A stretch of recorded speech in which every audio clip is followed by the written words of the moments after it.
This video is a quick video on some Google Drawing tips and tricks for creating a mosaic art piece.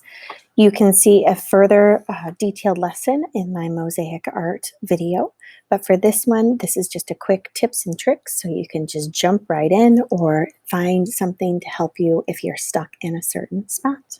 So let's get started. All right, so here is a finished copy of what I created off of this image that I found on Google. It's one of those free images. It's not copyrighted, so that's important to note when you're looking for images for you to create. So what I wanted to show you are a few quick tips and tricks on how to make different things. So when we're making this, the first thing that we did is we made a shape in the background. So the very first thing is to set a color all the way in the back. And, if something is a little bit more round, you can always fix this all later. But to me, it's just easier for you to draw a shape and have that on the back of this piece of paper, which has the checkerboard. So the checkerboard makes something a PNG, which means it's invisible, see-through, so when you download the picture later. You can always make shapes like this is a circle shape and another circle shape. So if you didn't want to see any of the gray and just have the mug itself with the plate, you could also do that. The next thing that I did is I placed the image, this one, right here on top of the gray grout. And that way you're not moving things all over the place. So what I'm going to do is minimize this. And I'm going to place it right here on top of this. So you can see that the shape here, normally like when you bring the image in, it'll be on top. So here we go. All right. So now the next thing that I want to work on are these colors.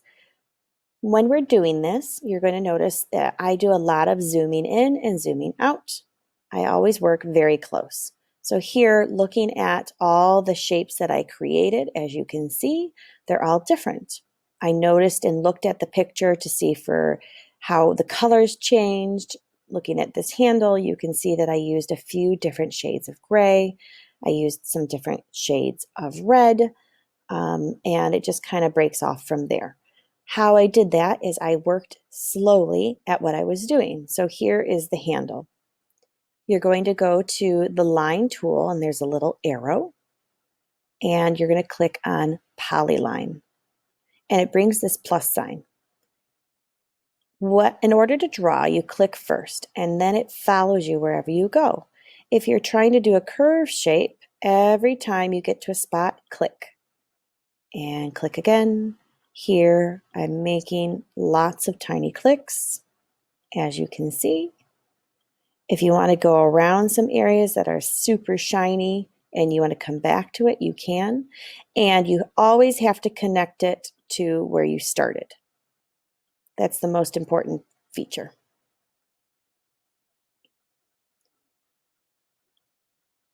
All right, so once you connect it, what happens is it fills it in for you, as you can see. I don't want to see an outline. So when you come up here, this here says border color. And when I click on that, I want it to be transparent. And then my fill color, there are a lot of colors it gives you. So here you can choose any of these colors. I love that it gives a lot of tints and shades based off of the color. Like here's orange, it gets a little bit more muted and then dark. And you can see it for each of these. If you're missing a color, you can click on custom. And here I was on blue. But here you're able to drag this little circle and you can see the color it changes to up here. And you could add this. You can make it more transparent where it's more see-through. It's more bold. And you click OK. And it's going to change here. Now, if I do the next thing in my next shape, it's going to do the same thing.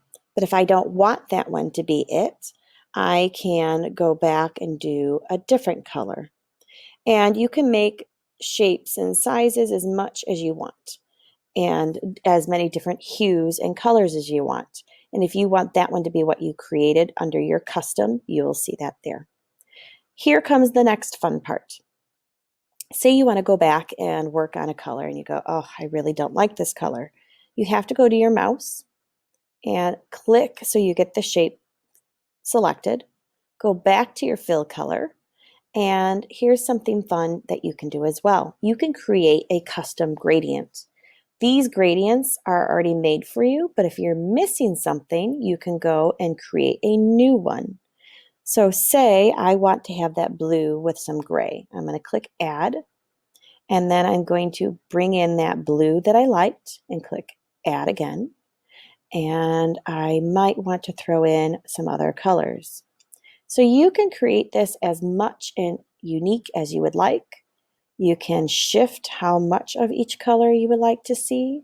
Now this says it's linear, meaning lines. You can also change this to radial. So it could be centered, it could be top left, bottom left. It could be anything you want. I like the center, and click OK. And now you get that whole effect.